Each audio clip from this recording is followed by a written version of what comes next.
Hello, आज हम बात करेंगे यूपी बोर्ड के इंटरमीडिएट के प्रोज बुक का first lesson a girl with basket के एक्सप्लेनेशन की।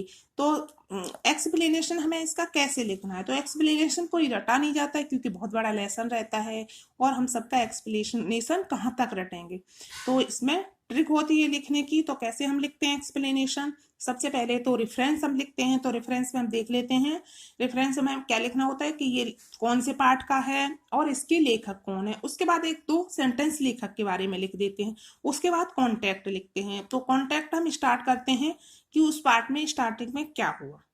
पार्ट की स्टार्टिंग की 2-3 लाइन समरी की लिख देते हैं क्या हुआ है, और उसके बाद हम अपने पैसेज जो हमारा दिया है उससे कॉन्टेक्ट कर देते हैं, उससे कनेक्ट कर देते हैं उसे, और उसके बाद एक्सप्लेनेशन पर आ जाते हैं। तो जब हम एक्सप्लेनेशन लिखते हैं तो हमारा जो भी पैसेज दिया रहता है वो डायरेक्ट में दिया रहता है। अब हमें उसे इनडायरेक्ट बनाना पड़ता है।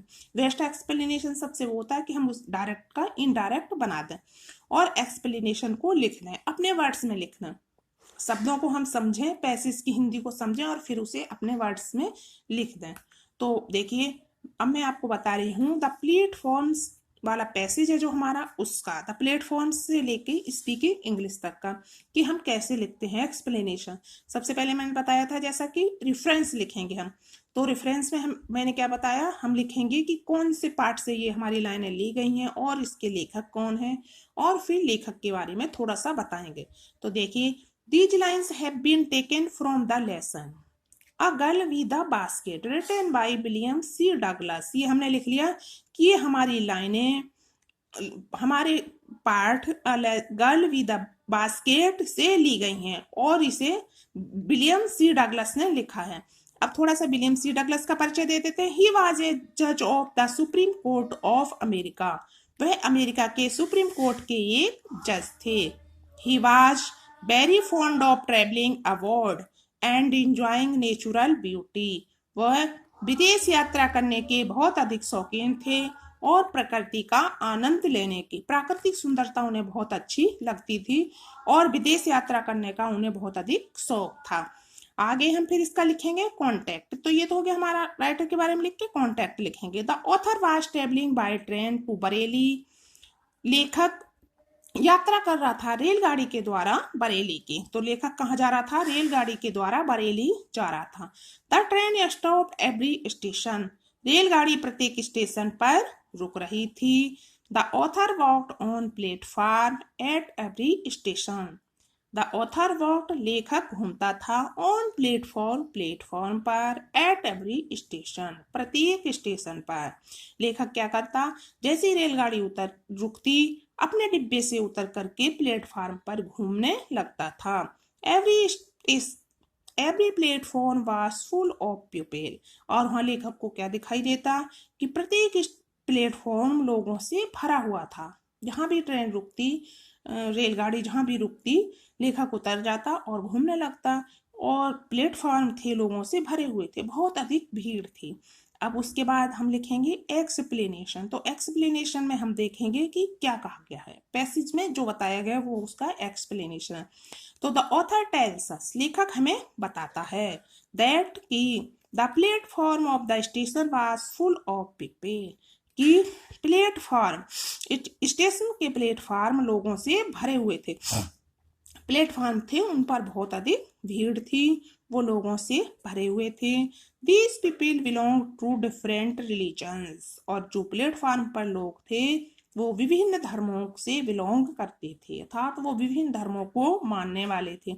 सभी धर्मों के लोग वहां पर थे। सम ऑफ देम वर सिख।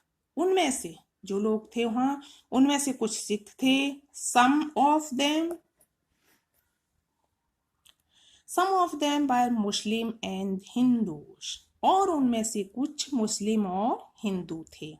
क्या थे, सभी धर्म को मानने वाले थे। सिख धर्म को मानने वाले, मुस्लिम धर्म को मानने वाले और हिंदू धर्म को मानने वाले लोग थे वहां। Many of them were of different professions. बहुत से लोग उनमें अलग अलग प्रोफेशंस, अलग अलग व्यवसाय के थे। सभी लोगों के व्यवसाय अलग थे। लाइक जैसे सोल्डियर्स, सैनिक भी थे वहां, मर्चेंट्स व्यापारी भी थे वहां, प्रीस्ट पुजारी थे, पोर्टर्स कुली थे एंड हॉकर्स और विक्रेता थे, चीजों को बेचने वाले लोग थे। तो प्लेटफॉर्म पर कौन कौन से प्रोफेशन के लोग थे? सैनिक थे, व्यापारी थे, पुजारी थे, कुली थे और सामान बेचने वाले लोग थे जो अपने सामान को इधर उधर बेच रहे थे। Some of them were beggars also, उनमें से कुछ भिखारी भी थे, कुछ लोग ऐसे थे जो भीख मांग रहे थे। All the people on the platform were bare footed नंगे पैर, प्रत्येक व्यक्ति प्लेटफॉर्म पर नंगे पैर था। जो भी वहां लोग थे वो क्या थे? नंगे पैर थे। किसी ने जूते चप्पल स्लीपर्स नहीं पहने हुए थे। Almost all the people were in loose white clothes, almost all people, जो सभी लोग थे उनमें से अधिकांश लोग सफेद ढीला लूज वाइट क्लोथ, सफेद ढीला कपड़ा पहने हुए थे। सफेद ढीले कपड़े में थे अधिकांश लोग। After speaking to at least 3 persons, 3 लोगों से बोलने के बाद अब लेखक क्या करता था कि वहां उतर के लोगों से बातचीत करता था जिससे देश के बारे में लोगों की भावनाओं का पता लगा सके। तो लेखक क्या कहता? After speaking at least 3 persons, 3 लोगों से बात करने के बाद द ऑथर कुड फाइंड, लेखक को मिलता था, लेखक 1 पर्सन, एक व्यक्ति, हु कुड स्पीक इंग्लिश, जो इंग्लिश बोल सके। तो 3 लोगों से लेखक बात कर लेता तो उसे एक ऐसा व्यक्ति उनमें से 3 में से मिल जाता था प्लेटफॉर्म पर जो इंग्लिश बोल सके। तो लोगों को इतनी अच्छी इंग्लिश क्यों आती थी? क्योंकि अंग्रेज थोड़े दिन पहले ही इंडिया से गए थे, थोड़े दिन पहले ही देश स्वतंत्र हुआ था, तो यहाँ गांव में रहने वाले लोग भी इंग्लिश में बात कर लेते थे। अब लेखक इस तरह हर प्लेटफॉर्म पर उतरता, लोगों से बातचीत करता और देश के प्रति लोगों की भावनाओं को देखने का प्रयास करता। तो ये तो था हमारा एक एक्सप्लेनेशन। अब हमें क्या करना है? जो इसका रेफरेंस और कॉन्टेक्ट है उसे हमें अच्छे से तैयार कर लेना है और उसके बाद एक्सप्लेनेशन कोई से भी पैसेज का आ जाए, रेफरेंस और कॉन्टेक्ट दोनों इसी को, ये वाला ही पूरे पार्ट के किसी भी पैसेज का है उसमें यही वाला रेफरेंस और कॉन्टेक्ट काम करेगा।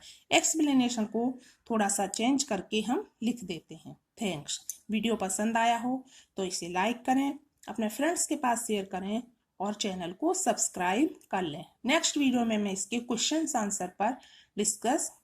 आंसर इसकी डिस्कस करूंगी।